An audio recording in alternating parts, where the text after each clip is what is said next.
isso que está acontecendo, essa guerra tarifária, de certa forma nada, essa clara guerra tarifária, ela é uma oportunidade para nós, não é? Para o Brasil. Deveria ser, né? O que você acha? Você acha que a gente está jogando direitinho nessa hora ou não? Cara, primeiro que agora, dentro do que nós temos no Brasil hoje, está jogando direitinho. Só que é o seguinte, tô falando aqui em recessão, tô falando em choque de juros, tô falando em choque inflacionário, que pode vir. Então, um país como o Brasil, por exemplo, quando vem uma situação como essa que está aí, ele deveria estar preparado para ter todos os instrumentos políticos e institucionais para enfrentar uma crise dessa, que pode vir. Por exemplo, o Lula, em 2009, ele enfrenta a crise de 2008, de 7 e 8, de que forma? Usando pesadamente o BNDES despejando crédito para as empresas brasileiras, utilizando o poder de compra da Petrobras, ou seja, a Petrobras ela investindo X% do PIB, Eletrobras, conteúdo nacional para tudo quanto é coisa, né? Ou seja, e empréstimo e financiamento de consumo. Então, o governo, naquela época, o Estado brasileiro tinha instrumentos para enfrentar crises, né? Hoje não tem mais. A Petrobras virou uma furadora de poço. A Petrobras, se você pegar um mapa do Brasil em 2015 de hoje, e você ver o que era a Petrobras em 2015 e o que ela é hoje, ou seja, uma empresa que tinha subsidiária, uma grande empresa, uma grande corporação estatal, uma empresa-mãe com várias subsidiárias, hoje é uma furadora de poço. É uma tragédia o que fizeram com a Petrobras. Isso foi por conta da Lava Jato que chegou? A Lava Jato, a Lava Jato é um crime de lesa-pátria, né? O que a Lava Jato fez com a economia brasileira é um case de estudo, assim, em qualquer lugar do mundo, por exemplo. Né? Na China, eu conheci gente que estuda Lava Jato. É mesmo? Eu conheci pessoas na China que estudam Lava Jato. Como que uma operação, né, ganha a sociedade a partir de uma semiótica, do ponto de vista da semiótica, por um discurso de combate à corrupção. E isso é introjetado na sociedade, de que o problema maior daquela sociedade é a corrupção. E como que uma operação forjada de fora para dentro, que o mundo inteiro sabe que aquilo ali foi forjado no Departamento de Justiça dos Estados Unidos, né? Sabe? O mundo inteiro sabe. O mundo inteiro sabe. Porque, vamos pegar as empresas... os Estados Unidos, eles têm um Departamento de Justiça, né? Que criou leis extraterritoriais para combater a corrupção. Então, por exemplo, a Alstom, tem um caso da Alstom. A Alstom ela foi demolida enquanto empresa por conta dela ter ganho uma concorrência da Indonésia, se não me engano, da General Motors, né? Sabe? Então, tem até um livro chamado Armadilha Estadunidense, que é uma lava-jato mundial. Careta pra mim aí, por favor, Vitor, por favor. Uma lava-jato mundial. Ou seja, os americanos eles têm uma legislação que por exemplo, eles operam a espionagem, porque a Petrobras, por exemplo, ela foi espionada pelos Estados Unidos. Qual foi a maior fonte? Não estou falando que não houve corrupção na Petrobras. Eu sei, isso é importante. Não estou falando que não houve corrupção, não estou falando que não tem que ser preso. Nada disso. Tá. Mas vamos lá. Como é o nome do livro mesmo? Desculpa. Acho que é a Armadilha Estadunidense. Boa, Armadilha, tá bom. Sobre a caso da Alstom. Da Alstom, tá bom. Igual o caso da Alstom tem vários. Tá. A Alstom, Petrobras e tal. Cara, qual que foi a maior fonte primária das investigações? Como que o Sérgio Moro chegou onde ele chegou para pegar a Petrobras? Como ele pôde chegar onde ele chega lá? A partir do apoio dos Estados Unidos. Né? Os americanos entregaram para o Sérgio Moro provas de corrupção, porque eles estavam espionando há muito tempo. Não é que não havia corrupção. Não, havia. Né? Aí eu me pergunto assim, ok, existia isso e tal, os americanos foram ativos na investigação contra a Petrobras, o Sérgio Moro e a turma dele operou para que nós pagássemos multas nos Estados Unidos. Essa espionagem... se os caras estavam espionando... espionaram e entregaram depois para nós, para o Brasil, para o Sérgio Moro. Então, para eles mesmos, né? Mas vamos lá. Para o Sérgio Moro, tá, tudo bem. Entendi. E tá. É porque assim, eu fico pensando, porra, como é que tu me espiona, mané? E eu fico em paz com isso. Não, aí o que acontece, cara? Aí eu faço a seguinte pergunta: o Sérgio Moro é um cara legal? Tudo bem legal. Vamos pegar Estados Unidos, vamos pegar um juiz de primeira instância. Porque o capitalismo, o mundo hoje vive o quê? Vive essa guerra de grandes corporações, lutando contra grandes corporações, cobra comendo cobra, né? E os estados protegendo suas grandes corporações. E ninguém vai me convencer, depois de 30 anos de universidade, que a Google é mais limpinha que a Petrobras, que a Amazon é mais limpinha que a Odebrecht. Ninguém vai me convencer disso. Não estou defendendo corrupção, né? Então você imagina, por exemplo, um juiz de primeira instância, um juiz lá da Wisconsin, sei lá, decide investigar a Google. E ao investigar a Google, ele consegue, ele coleta provas pelo Departamento de Justiça da Rússia. Entrega para ele, tá aqui todas as provas contra o Google para você. O que acontece com esse cara nos Estados Unidos? É pena de morte. O cara está usando os dados que o seu principal inimigo externo tem contra um grande conglomerado teu para ferrar com essa empresa. Foi basicamente isso que aconteceu. E da mesma forma que você não está defendendo corrupção, eu só queria dizer que, bom, o Google não é uma estatal. E os Estados Unidos não são nossos inimigos também. E eu não estou defendendo que não, essa tudo bem. parada. É só que... veja, o que você está dizendo me parece assim, uma puta falha de... Assim, segurança nacional, é um troço sério para valer, né?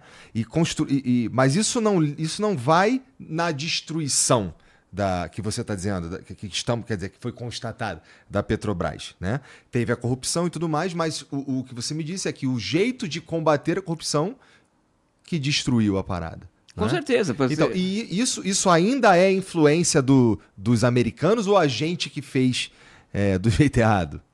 As duas coisas. As duas coisas. Isso aí não... Onde que Sérgio Moro, Dallagnol, essa turma de Curitiba passou muito tempo da vida deles? Estados Unidos. Sabe? Acordos da Polícia Federal, por exemplo, de cooperação com os Estados Unidos, ou seja, é tudo isso.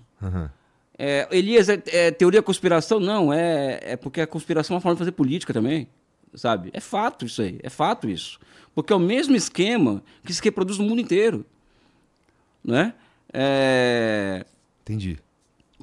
A Google, por exemplo, não é uma empresa estatal, mas na hora em que os americanos têm que, quando eles operam fora dos Estados Unidos, o Estado americano, a Google é como se fosse uma empresa estatal. A Amazon, vamos pegar aqui o caso da Amazon. Eu sempre dou esse exemplo, né? Se nós juntarmos aqui uma grana, aqui, todo mundo, alguns bilhões de dólares, chega lá, vamos comprar a Amazon. Você acha que os Estados Unidos vai tratar a Amazon como uma empresa pública ou como uma empresa privada? Eu acho que eles vão tratar como uma empresa pública. Não vai vender. Aqui não entra. Aqui não entra. Então, essa ilusão de que foi necessário o combate a fazer tudo aqui, não foi. Prende o CNPJ, o CPF dos caras que roubaram, mas mantém o CNPJ funcionando. A Alemanha fez isso. A Alemanha fez isso na época dela. Quando teve um escândalo na indústria química alemã, BASF, etc., o que o Estado fez? Prendeu os responsáveis e quebrou o monopólio e virou 4 empresas, mais ou menos, uma coisa assim, sabe? Então, existem exemplos no mundo de combate mais eficiente à corrupção. Porque o grande problema também é o seguinte, a Odebrecht, vamos pegar o caso da Odebrecht. A Odebrecht estava ganhando concorrência na América Latina inteira. E ganhando concorrência dentro dos Estados Unidos. Ganhando concorrência na África, no Oriente Médio, contra empresas americanas.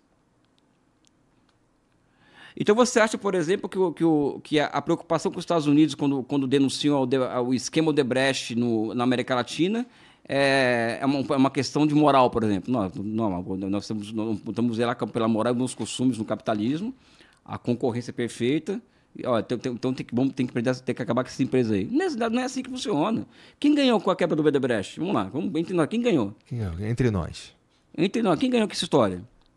As empreiteiras chinesas, as empreiteiras americanas, as empreiteiras, sabe? Eles ganharam. E nós perdemos, porque nós perdemos o mercado da América Latina inteira. Então, teu filho, por exemplo, acabou de fazer engenharia, começou a trabalhar com prestação de serviço para o Odebrecht. E esse serviço poderia ser o metrô de Caracas, por exemplo, o metrô de Lima, o porto de Xangai, no Peru. Sabe? Onde o porto de Mariel, em Cuba, em que o Odebrecht e as empresas brasileiras estavam envolvidas, ele perdeu esse emprego, virou Uber. Foram 4 milhões de empregos industriais destruídos. Aí eu me pergunto, valeu a pena combater a corrupção desse jeito? Um país que sai completamente destroçado dessa operação, um país que gera um Bolsonaro na presidência da República, na presidência que a Lava Jato ela é a parteira do bolsonarismo no Brasil. Valeu a pena mesmo? É uma questão que eu coloco. A gente tinha que combater a corrupção, concorda? Cara, para mim, ser contra a corrupção, para mim, é uma questão de princípio. Total, é uma questão... Não é meio, para mim. Não é meio.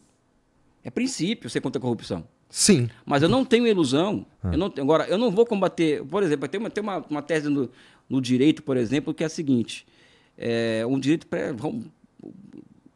pré-romano e tal. Tá. Que é fazer justiça, mesmo às custas da destruição de tudo, né? Foi isso que aconteceu. Tentaram fazer justiça, o negócio era prender o Lula, né, cá entre nós, né? Acabar com a história do Brasil, prender Lula, acabar a história do Brasil ser líder do Sul Global, BRICS, essa coisa toda aí, pressar, ou seja, o negócio não tinha nada, sabe? Nada a ver com corrupção. A corrupção era a última das preocupações das pessoas envolvidas, né? Inclusive, na minha opinião, do Sérgio Moro, do Dallagnol, esse pessoal todo. A menor das preocupações desse pessoal era o combate à corrupção. Mas essa é a principal bandeira dos caras. Aquilo ali, mas parece, eu e você pode ter várias bandeiras. Aquilo ali é um projeto de poder. Quer dizer que, na verdade, você é palmeirense? Não, eu sou corintiano. Mas a bandeira desses caras, eles tinham um projeto de poder para o Brasil. A tal da República de Curitiba. Tinha um projeto de poder para o Brasil. O que eles iam fazer com os 2 bilhões que eles conseguiram fazer um acordo com os Estados Unidos?